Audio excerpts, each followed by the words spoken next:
Ikinaalarma ni Pangulong Bongbong Marcos ang dami ng mga Pilipinong nagkakasakit sa bato na mas mataas na raw kung ikukumpara sa global average.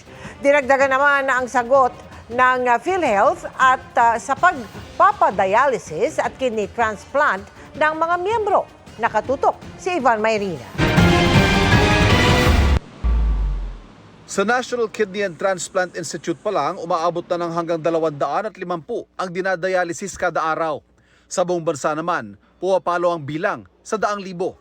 Hindi katakataka, lalo't isa sa bawat 3 Pilipino nagkakaroon ng chronic kidney disease o sakit sa bato. Batay sa datos ng Philippine Health Insurance Corporation o PhilHealth, mas marami yan sa global average na lampas isa sa bawat 10.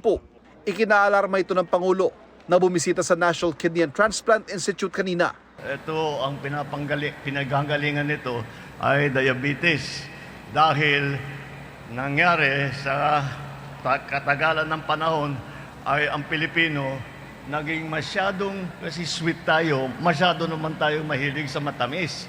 Kaya kailangan din natin gumawa ng programa, turuan ng ating mga kabataan, huwag lang matatamis ang kinakain.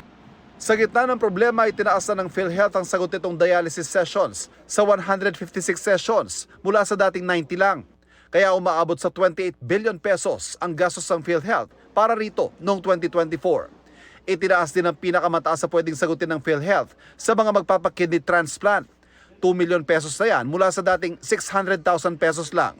At ngayon, pati ang gastusin pagkatapos ng transplant, tinaasan na rin para sa mga gamot at laboratorio, pati mga donor makakatanggap din ng benepisyo sa ilalim nito. Layo nitong hikayatin ng mga nagdadialysis na magpa-transplant kung pwede naman. Marami po dun sa nagdadialysis, takot magpa-transplant. Ito po yung programang ginawa ngayon. Front to end.